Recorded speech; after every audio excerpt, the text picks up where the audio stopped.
Hello everyone, this is me Suyash Mindra from Kolkata. और हम लोग कंटिन्यू करने वाले हैं क्लास 12 आईएससी कॉमर्स स्टूडेंट्स के लिए एग्जाम ओरिएंटेड वीडियो सीरीज, जहां पर we started off with the topic staffing. Staffing के पहले पार्ट में we completed meaning and importance of staffing, and आज हम लोग अपने स्टाफिंग के डिस्कशन को आगे बढ़ाते हैं। अगर आप लोग में से अभी तक किसी ने उस पहले वीडियो को नहीं देखा है तो जरूर देखिएगा। बहुत ही in depth and detail discussion किया गया है, जहां पर कॉन्सेप्ट को केवल रीड नहीं किया गया बल्कि ट्राई किया गया है कि आपको उन कॉन्सेप्ट्स को दिमाग में फिट करा दिया जाए। हम लोग अपने डिस्कशन को आगे बढ़ाते हैं। Let's start with the topic steps in staffing. देखिए, बोलता है स्टाफिंग एक प्रोसेस है। अब जो भी चीज प्रोसेस है उनमें कुछ स्टेप्स पक्का होंगे। स्टाफिंग का सबसे पहला स्टेप है ह्यूमन रिसोर्स प्लानिंग या फिर मैन पावर प्लानिंग। देखिए, कभी भी अगर हम लोग अपने ह्यूमन रिसोर्स को हायर करने बैठते हैं, उनको प्रोक्योर करने बैठते हैं, उसके पहले आपको पता होना चाहिए कि हमको किस टाइप के एंड कितने लोगों का रिक्वायरमेंट है। Sir, we need to assess two things, the number and type of person required to fill the job position. Staffing का पूरा मतलब कहीं ना कहीं जॉब पोजीशन को फिल करना होता है। तो जॉब पोजीशन को फिल करने के पहले you need to understand the number and type of person required. कितने लोगों का आपको जरूरत है। सर, ऐसा क्यों करना होता है? देखिए, मैन पावर प्लानिंग अगर नहीं किया जाए, ह्यूमन रिसोर्स प्लानिंग अगर नहीं किया जाए, तो हम लोगों को कभी भी एडिक्वेट नंबर ऑफ वर्कफोर्स नहीं मिलेगा। सर, एडिक्वेट वर्कफोर्स अगर नहीं मिला, इसका मतलब हो गया कि या तो हमारे पास मैन पावर ज्यादा हो जाए या हमारे पास मैन पावर कम हो जाए। सर, अगर ज्यादा हो गया तो भी दिक्कत है। Every employee you hire you have to pay a cost. आपको उनको सैलरी देना पड़ेगा, उनके ऊपर बहुत सारे खर्चे इन्वॉल्व है। और अगर हमने अंडर स्टाफिंग कर दिया, कम लोगों को हायर किया, तो हमारा काम खत्म नहीं हो पाएगा। इसीलिए बोलते हैं that we need to always have adequate number of workforce. और पहला काम, पहला स्टेप जो हमारा स्टाफिंग का है, वो ये क्या करके देता है? वो हमको ये बताता है number and type of person required to fill the job position. देखिए क्या बोलते हैं, सबसे पहला involves determining, very important word, the number and kind of person required. किस तरह के लोगों का जरूरत है। सर, कितने लोग का जरूरत है? सपोज हमने पता चला कि 100 लोग का जरूरत है। सर, किस टाइप के लोगों का? सर, स्किल्ड चाहिए, सेमी स्किल्ड चाहिए, अनस्किल्ड चाहिए, किस टाइप के लोगों का हमको जरूरत है? जब भी हम लोग ये पता करेंगे कि हमको कितने नंबर एंड टाइप के लोगों का जरूरत है, तो हम लोग हमेशा अपने प्रेजेंट एंड फ्यूचर के रिक्वायरमेंट को ध्यान में रखते हुए कि आज हमारे पास जो काम है, उस काम को करने के लिए हमको कितने लोगों एंड किस टाइप के लोग का जरूरत है, और भविष्य में हमारे पास जो काम आने वाले हैं, उन काम को पूरा करने के लिए भी हमको किस टाइप एंड लोगों का जरूरत पड़ने वाला है। तो always keep in mind the present requirement and your future requirement. अब सर, ये चीज एग्जैक्टली हम लोग कैसे करते हैं? कैसे पता लगाए कि कितने नंबर एंड टाइप के लोगों का जरूरत है? तो बोलता है सर, दो चीज करना होगा। सबसे पहला वर्क लोड एनालिसिस और दूसरा work force analysis. Sir, work load ये बताता है कि जो हमारा काम है, जो जितने भी हमारे जॉब्स है, एक्टिविटीज है, उनको खत्म करने के लिए किस टाइप के लोगों का हमारे को जरूरत है। एंड वर्क फोर्स एनालिसिस बताता है कि कितने लोग ऑलरेडी हमारे यहां पे काम कर रहे हैं। सपोज हमको पता चला कि हमारे काम को खत्म करने के लिए हमको 100 लोग का जरूरत है, और वर्क फोर्स एनालिसिस करके पता चला कि करंटली हमारे पास 80 लोग हैं जो काम कर रहे हैं, कोई दिक्कत का बात नहीं है, यानी कि हमको 20 और लोगों को हायर करने का जरूरत है। तो वापस से मैं बार रिपीट कर रहा हूं, क्या बोल रहे हैं सर? वेरी इंपॉर्टेंट, सबसे पहला स्टेप मैन पावर प्लानिंग या फिर ह्यूमन रिसोर्स प्लानिंग। सर, ये बताता है किस नंबर एंड टाइप के लोगों का जरूरत है। सर, जब भी आप नंबर एंड टाइप को निकालो ना, तो अपने प्रेजेंट एंड फ्यूचर रिक्वायरमेंट को ध्यान में रखो। Sir, keeping in mind the present requirement and future requirement. Sir, how do we do that? We do that by workload analysis and workforce analysis. Sir, workload बताता है कितने number and type के लोगों का आपको requirement है, and work force बताता है कि कितने लोग और किस टाइप के लोग ऑलरेडी आपके यहां पे काम कर रहे हैं। एंड दोनों को कंपेयर करके हमको पता चलता है कि और कितने लोगों को हमको हायर करने का जरूरत है। आई थिंक यहां तक का मेरा बात क्लियर है। एक बार आपने पता लगा लिया कि सर सपोज हमको 20 लोग चाहिए और वो 20 लोग हमको स्किल्ड चाहिए, एक बार आपको मालूम पड़ चुका। सर, ये कैसे पता चला? ह्यूमन रिसोर्स प्लानिंग करके आपको मालूम पड़ गया। अभी नेक्स्ट स्टेप आप क्या करोगे? Sir, next step is recruitment. Sir, recruitment का मतलब क्या होता है? सर, रिक्रूटमेंट का मतलब होता है एक्चुअल सोर्स आइडेंटिफाई करना। रिक्रूटमेंट में आपका दो चीज है। सबसे पहले सोर्स पता करो। सर, एम्प्लॉय कहां से मिलेंगे, कैंडिडेट कहां से मिल सकते हैं, एप्रोप्रिएट सोर्स पता करो। और उसके बाद उनको इंड्यूस करना, स्टिमुलेट करना कि वो जॉब के लिए अप्लाई करे। रिक्रूटमेंट का मतलब लोगों को हायर करना नहीं होता है। रिक्रूटमेंट का मतलब होता है एक सोर्स खोजना जहां से आपको लोग मिल सकते हैं, और उनको इंड्यूस करना, उनको स्टिमुलेट करना कि वो जॉब के लिए अप्लाई करे। सबसे पहला identifying the source and inducing them to apply for the job. For example, मान लो आपको पता चला सर स्किल्ड लोग चाहिए, पढ़े लिखे लोग चाहिए, बड़े तेज लोग चाहिए, तो आपने सोचा सोचा कि हम लोग करते हैं कैंपस रिक्रूटमेंट। हम लोग आगे पढ़ेंगे इसके बारे में।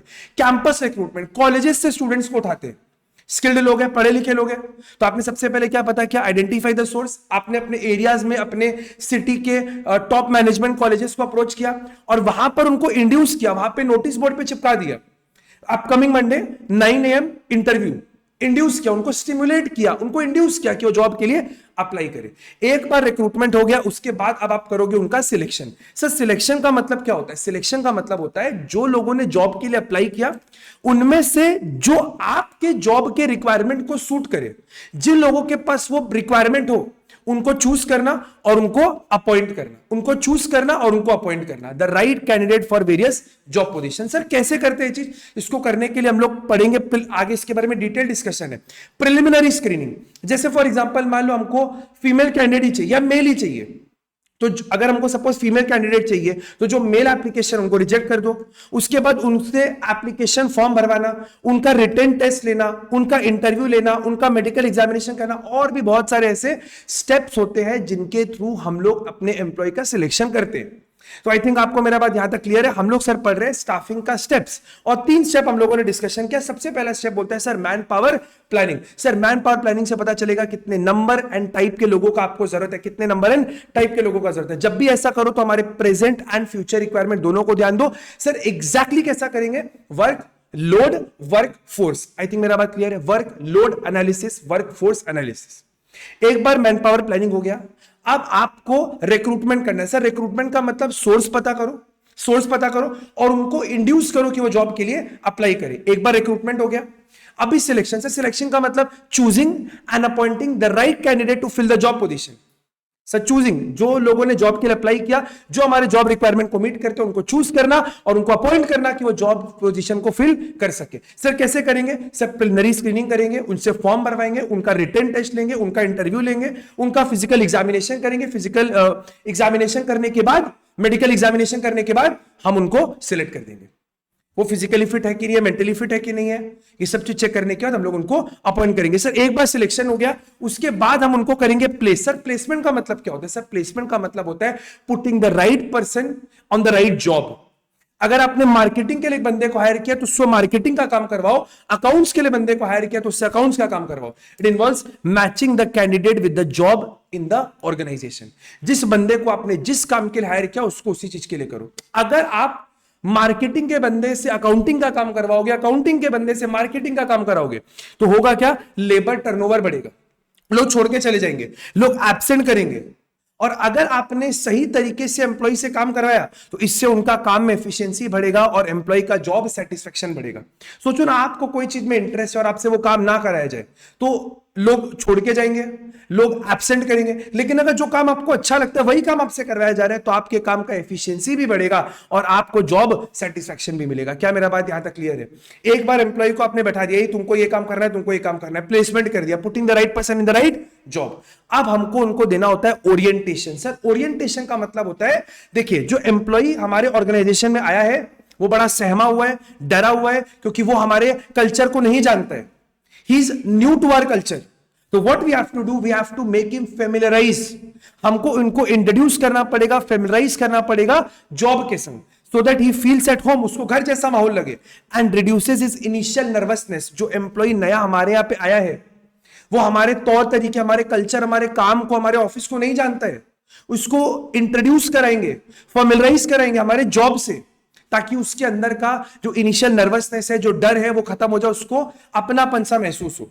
ये हम लोग कैसे करते हैं? उसको कुछ इंफॉर्मेशन देके। सर कैसे इंफॉर्मेशन? हमको बताएंगे देखो जॉब का रिक्वायरमेंट ये है, कौन आपके अंडर सुपीरियर कौन होगा, आपका सबऑर्डिनेट कौन होगा, हमारे यहाँ पे रूल्स एंड रेगुलेशन क्या है, कितना बजे ऑफिस आना है, कितने बजे जाना है, किसको रिपोर्ट करना है, किससे परमिशन लेना है, और आपको क्या क्या हमारे ऑर्गेनाइजेशन में फैसिलिटीज एंड बेनिफिट मिलने वाले हैं। ये सब कुछ हम लोग उनको बताते हैं। जब भी एक एम्प्लॉय ज्वाइन करता है पहला 2-4 दिन तक उनका केवल ओरिएंटेशन चलता है, जहां पर हम उनको जॉब से फैमिलियर कराते हैं, होमली फील कराते हैं, उसके अंदर के इनिशियल नर्वसनेस को कम करने का कोशिश करते हैं। एक बार ओरिएंटेशन हो गया, अब training and development, continuous training and development is a continuous process. Sir training का मतलब उसको जॉब से रिलेटेड नॉलेज प्रोवाइड देना, उसको जॉब से रिलेटेड स्किल देना, उस एम्प्लॉय का एटीट्यूड बिल्ड करना। 3 चीज है, जॉब से रिलेटेड, नॉलेज, जॉब से रिलेटेड स्किल और एटीट्यूड बिल्ड करना ताकि वो अपने काम को बड़े ही एफिशिएंटली परफॉर्म कर सके। सर इसी को हम लोग बोलते हैं training and development. I think आपको मेरा बात यहां तक एकदम क्लियर है। हम लोग 6 स्टेप्स पढ़े हैं स्टाफिंग का। एक बार फटाफट अगर आप देखो तो सबसे पहला man power planning, number and type पता किया, रिक्रूटमेंट सोर्स पता किया, उनको स्टिमुलेट किया, सिलेक्शन मतलब एम्प्लॉय को चूज करना, अपॉइंट करना, उसके बाद उनका placement, putting the right person in the right job, orientation employee को फैमिलियराइज कराना, एंड ट्रेनिंग एंड डेवलपमेंट जहां पर हम लोग एम्प्लॉय को नॉलेज दे रहे हैं, एटीट्यूड दे रहे हैं, स्किल दे रहे हैं ताकि वो अपने काम को एफिशिएंटली पूरा कर सके। आई थिंक आपको मेरा बात यहां तक एकदम क्लियर है। हम लोग बढ़ते हैं अपने नेक्स्ट टॉपिक की तरफ which is meaning of recruitment. Recruitment हम आपको ब्रीफली बता दिया, अभी उसको हम लोग डिटेल में डिस्कशन करेंगे सर रिक्रूटमेंट का मतलब क्या होता है।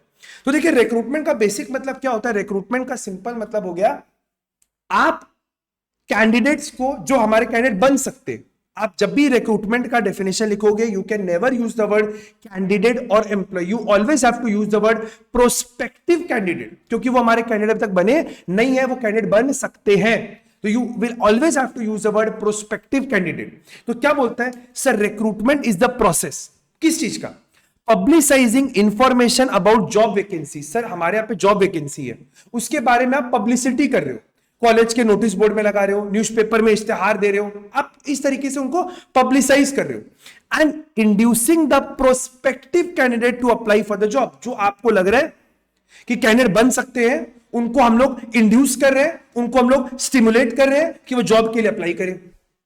सर रिक्रूटमेंट प्रोसेस है जहां पर आप जॉब वैकेंसी के इंफॉर्मेशन को पब्लिसाइज करो, publicising information about job vacancies and inducing, उकसाना, स्टिमुलेट करना किसको सर, प्रोस्पेक्टिव कैंडिडेट को कि वो जॉब के लिए अप्लाई करे। सर इसका मेन ऑब्जेक्टिव है सर क्यों कर रहे हैं रिक्रूटमेंट, ताकि हम लोग एक pool of prospective candidate create कर सके। सर क्या बोला, पूल ऑफ प्रोस्पेक्टिव कैंडिडेट को सिलेक्ट कर सके, ताकि लेके आ सके, ताकि जो उनमें से बेस्ट कैंडिडेट है उसको हम लोग सिलेक्ट कर सके। सर एक पूल बन जाए, एक 100-150 एप्लीकेशन आ जाए, ताकि जो बेस्ट बंदा है ना उसको हम लोग सिलेक्ट कर सके।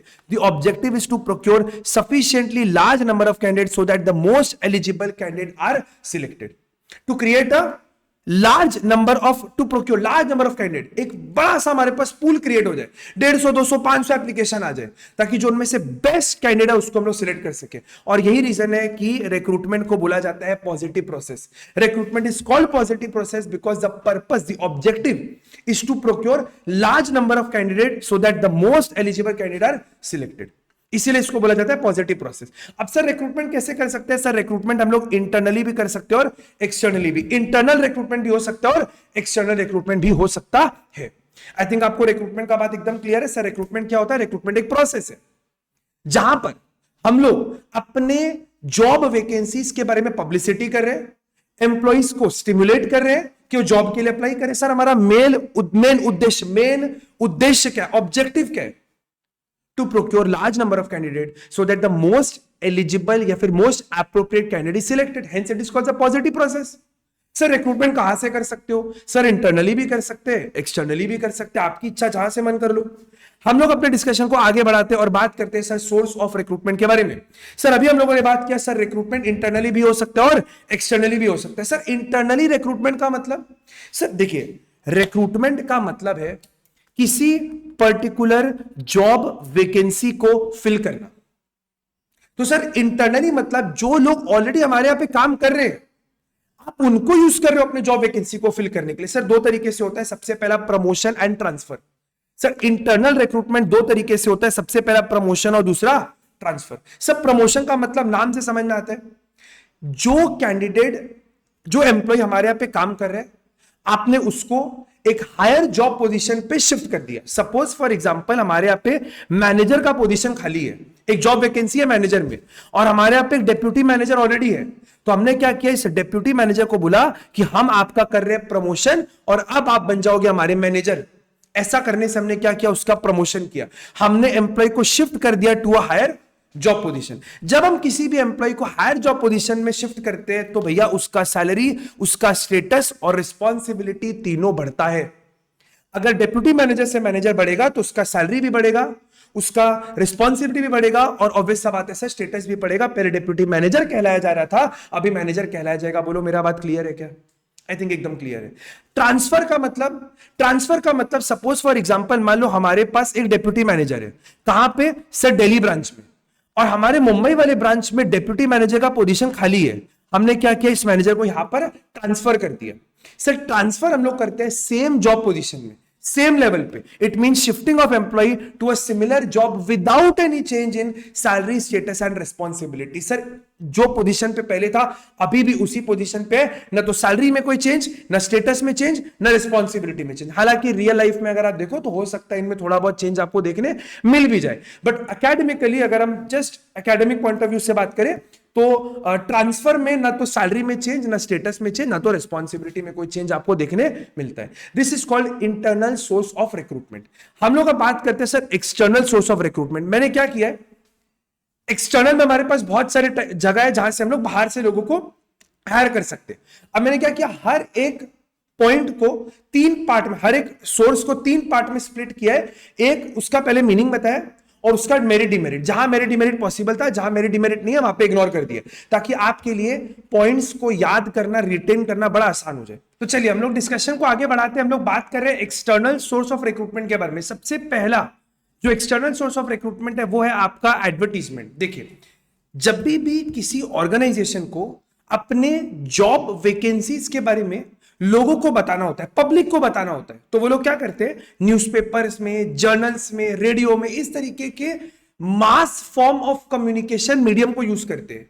रेडियो, न्यूज़पेपर हो गया, जर्नल हो गया, यहां पर एडवर्टीजमेंट करने से जॉब वैकेंसी के बारे में मास को पता चलता है, बहुत सारे लोगों को एक संग पता चलता है। अब जब भी हम लोग एडवर्टीजमेंट के थ्रू रिक्रूटमेंट करते हैं, उसका सबसे बड़ा मेरिट क्या होता है, self screening by the candidate. Self screening का मतलब क्या होता है, आज आप मान लो एडवर्टीजमेंट कर रहे हो न्यूज़पेपर में, तो आप उसमें लिख दो कि मेरे को ना केवल मेल कैंडिडेट चाहिए जिसके पास बीकॉम का डिग्री होना चाहिए और उनके पास 3 साल का एक्सपीरियंस होना चाहिए।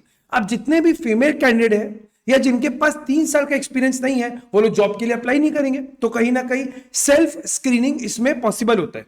लेकिन इसका सबसे बड़ा डिमेरिट क्या है, फ्लड ऑफ एप्लीकेशन आता है, एक संग भर के हमारे पास एप्लीकेशन आ रहे हैं जिनको बैठ करके हमको स्क्रूटिनाइज करना पड़ता है और स्क्रीन करना पड़ता है, जो कि एक time consuming and effort taking process है।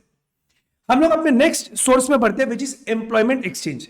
एम्प्लॉयमेंट एक्सचेंज गवर्नमेंट का एक डिवीजन है, जहां पर गवर्नमेंट बोलता है कि जिन भी लोगों को जॉब चाहिए उनको हम लोग बोलते हैं जॉब सीकर। जॉब सीकर को बोलता है कि आप आओ और हमारे यहां पे अपने नाम, क्वालिफिकेशन, डिटेल को रजिस्टर करा दो। फिर गवर्नमेंट बोलता है एम्प्लॉयर्स को, जिनको जॉब देना है, जो जॉब प्रोवाइडर है, उनको बोलता है कि आपको जो भी जॉब देना है, आपके पास जो भी जॉब वैकेंसी है, जो भी जॉब का रिक्वायरमेंट है, आप अपने जॉब रिक्वायरमेंट को हमको भेजो। एम्प्लॉयमेंट एक्सचेंज क्या करता है, जॉब रिक्वायरमेंट को अपने डेटाबेस के संग टैली करता है।